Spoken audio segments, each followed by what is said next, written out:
Hello everyone, welcome to our channel exam है। तो आज जिस टॉपिक पे हम डिस्कस करने जा रहे हैं वो है लाइफ प्रोसेसेस का पार्ट 4। और पार्ट 4 में जो हम डिस्कस करेंगे वो है steps involve in nutrition in animal.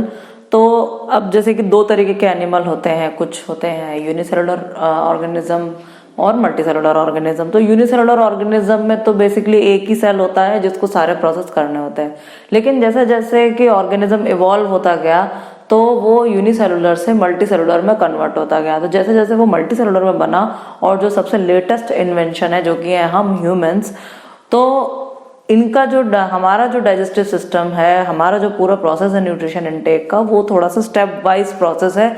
अलग अलग पार्ट में बॉडी के अलग अलग चीज डाइजेस्ट होती है, अलग अलग तरीके से होती है, लेकिन स्टेप्स यही रहते हैं। चाहे वो यूनिसेलुलर ऑर्गेनिज्म हो, चाहे वो मल्टीसेलुलर ऑर्गेनिज्म हो, स्टेप्स यही रहते हैं और यही तरीके से डाइजेशन होता है।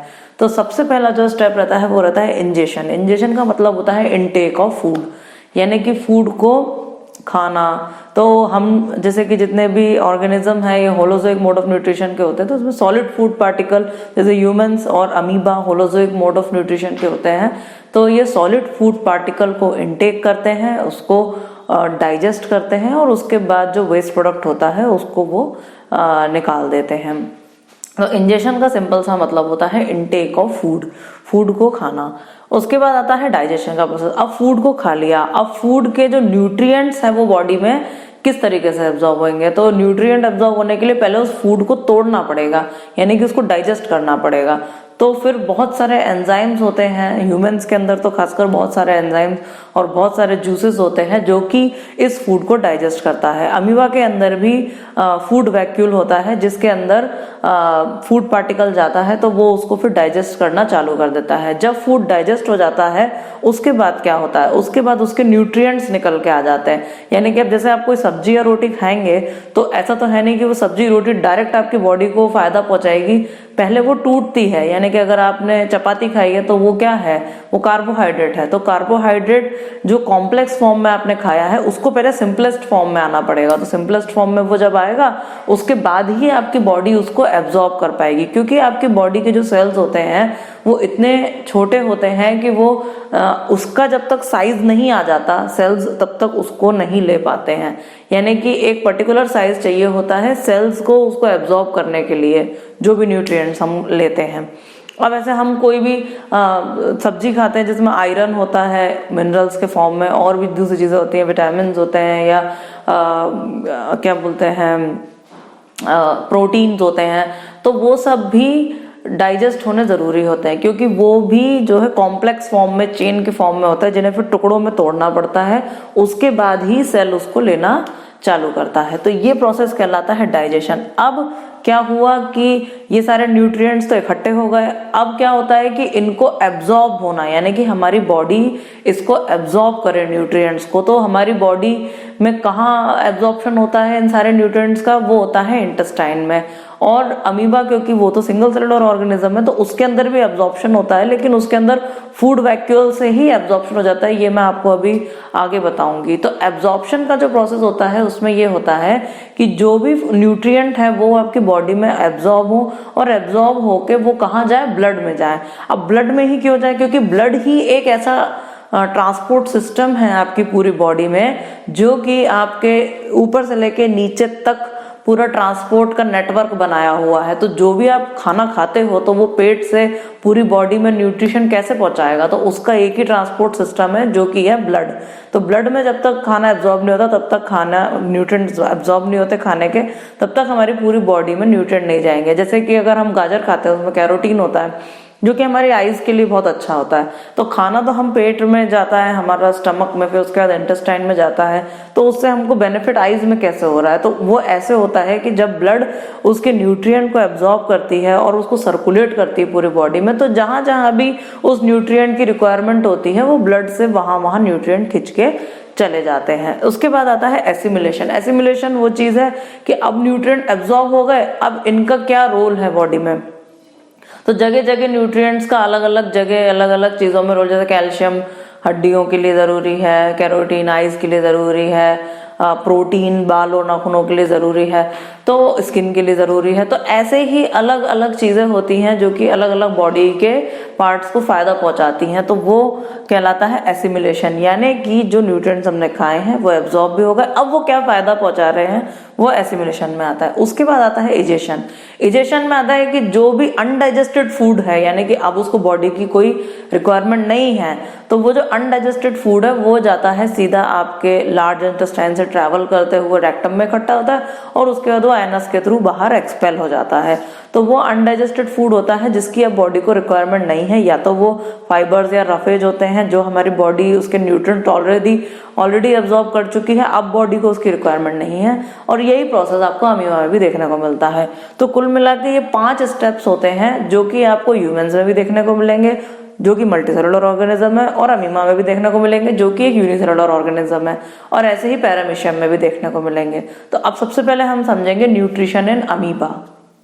तो न्यूट्रिशन इन अमीबा में जो हम समझेंगे, तो हमने अभी जो 5 स्टेप देखे थे वो हम इसके थ्रू 5 स्टेप को समझ लेंगे। तो सबसे पहला स्टेप जो हमने देखा था वो था इंजेशन, यानी कि इनटेक ऑफ फूड। तो देखो अब इसमें क्या है कि एक अमीबा है, अमीबा का कोई पर्टिकुलर शेप नहीं होता और ना ही कोई माउथ होता है जिससे कि वो फूड को इनटेक कर सके।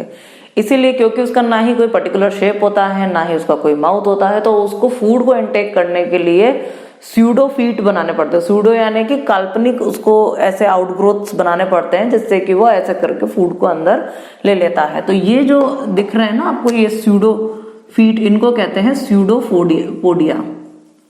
स्यूडोपोडिया, इनको स्यूडोफीट भी कहते हैं। ये कोई परमानेंट नहीं होते हैं, ये जब रिक्वायरमेंट होती है उस टाइम पे इनकी ग्रोथ हो जाती है, उसके बाद ये खत्म हो जाते हैं। तो एक फूड पार्टिकल को, ये सिंगल सेलुलर ऑर्गेनिज्म है, यानी इसमें सिर्फ एक ही सेल है, एक ही न्यूक्लियस है और कुछ है नहीं, माइक्रोस्कोपिक है, पानी में रहता है अमीबा। तो फूड पार्टिकल को लेने के लिए ये इसने स्यूडोपोडिया बनाए। स्यूडोपोडिया बनाने के बाद ये वाला प्रोसेस क्या हुआ, हमारा इंजेशन का प्रोसेस हुआ, यानी कि इनटेक ऑफ फूड। उसके बाद नेक्स्ट जो प्रोसेस आता है वो आता है डाइजेशन। तो अब फूड ले लिया, फूड वैक्यूल बन गया, ये बन गया फूड वैक्यूल। अब स्यूडोपोडिया गायब हो गए। तो फूड वैक्यूल एक टेम्पररी स्टमक है, क्योंकि अमीबा के पास कोई परमानेंट स्टमक नहीं होता, जब भी फूड आता है तो वो उतनी देर के लिए टेम्पररी स्टमक फॉर्म कर लेता है। तो ये एक टेम्पररी स्टमक है जिसके अंदर हाइड्रोलिटिक एंजाइम वर्क करते हैं। जैसे कि हमारे स्टमक में भी कई सारे एंजाइम हैं जो कि फूड को डाइजेस्ट करने में काम करते हैं, तो अमीबा के अंदर भी हाइड्रोलिटिक जो एंजाइम होते हैं जो कि इस फूड को हाइड्रोलाइज करेगा, यानी तोड़ेगा, डाइजेस्ट करेगा, तो उसके लिए सारे एंजाइम इसके अंदर एंटर करते हैं और फूड पार्टिकल का हो जाता है डाइजेशन। अब फूड पार्टिकल डाइजेस्ट हो गया, यानी कि वो टूट गया, छोटे छोटे पार्टिकल में कन्वर्ट हो गया। अब क्या होता है नेक्स्ट स्टेप, एब्जॉर्प्शन, यानी कि अब ये है कि जो फूड है उसके न्यूट्रिएंट बॉडी में एब्जॉर्ब होने चाहिए। तो फूड पार्टिकल टूट चुका है, अब इसके न्यूट्रिएंट अमीबा में एब्जॉर्ब होंगे। नेक्स्ट आता है एसिमिलेशन। एसिमिलेशन का मतलब ये है कि किस तरीके से अमीबा ग्रो करता है, उस फूड का यूज करता है। फूड हमने खाया है, उसके न्यूट्रिएंट में मिल रहा है, उसको कुछ ना कुछ यूज तो होगा बॉडी में। ऐसे ही अमीबा की बॉडी में भी उसका यूज है, सेल ग्रो करता है, सेल डिवाइड करता है, डॉटर सेल में कन्वर्ट होता है, तो एनर्जी मिलती है इससे। तो ये अब आप देखेंगे एसिमिलेशन में क्या है, अमीबा की ग्रोथ हो गई है। अब जो आखिरी स्टेप आता है वो आता है इजेशन। इजेशन का मतलब होता है कि अनडाइजेस्टेड फूड का बाहर हो जाना। तो ये अनडाइजेस्टेड फूड, क्योंकि अमीबा का कोई पर्टिकुलर एनस नहीं होता जहां से वो फूड को एक्सपेल कर सके, तो वो टेम्पररी कहीं से भी, जहां पे फूड पार्टिकल, जब वेस्ट पार्टिकल बहुत सारा इकट्ठा हो जाता है तो किसी भी कॉर्नर से उसको एक्सपेल कर देता है। तो ये आपने देखे स्टेप्स। तो ऐसे ही अब पैरामीशियम में भी होता है, लेकिन पैरामीशियम का एक पर्टिकुलर शेप होता है। जैसे अमीबा का तो कोई शेप नहीं है, लेकिन पैरामीशियम का शेप होता है। पैरामीशियम भी सिंगल सेलुलर ऑर्गेनिज्म है और उसके अंदर भी ये सारे प्रोसेस होते हैं। अब मैं पैरामीशियम का डायग्राम बनाऊंगी। तो ये है पैरामीशियम, और पैरामीशियम भी सिंगल सेल ऑर्गेनिज्म है, ये भी पानी में रहता है। और अब इसमें आप देखेंगे, लेकिन इसमें क्या होता है, जैसे अमीबा में आपने देखा था कि उसके कोई पर्टिकुलर पॉइंट नहीं था जहां से फूड को इनटेक कर सके। तो वो क्या है, फॉल्स फीट यानी कि स्यूडोपोडिया की आउटग्रोथ करता था और फिर उससे फूड इनटेक करता था। लेकिन जो पैरामीशियम है उसके पास ये होते हैं सीलिया। ये सीलिया होता है। इसी से ही पैरामीशियम क्या करता है कि कोई फूड पार्टिकल इसके पास आता है तो वो पैरामीशियम इस फूड पार्टिकल को इससे चिपका लेता है। और अब पैरामीशियम के पास लेकिन ऐसा नहीं है कि कहीं से भी एनगल्फ कर ले। पैरामीशियम के पास माउथ होता है, ये इसका माउथ पार्ट होता है जहां से फूड की एंट्री होती है। बाकी इसका सारा प्रोसेस वैसा ही होता है जैसे अमीबा के अंदर होता है। तो पैरामीशियम का तो एग्जाम्पल इतना डीपली नहीं दिया हुआ है एनसीईआरटी में, इसलिए एक छोटा सा ये डायग्राम बना के मैंने समझाया है। तो अब जो इसके बाद हम पढ़ेंगे वो पढ़ेंगे न्यूट्रिशन इन ह्यूमन बींग्स, और उसमें मैं आपको समझाऊंगी पूरा डाइजेस्टिव सिस्टम के बारे में कि डाइजेस्टिव सिस्टम कैसे वर्क करता है, और पूरा न्यूट्रिशन उसमें हम समझेंगे।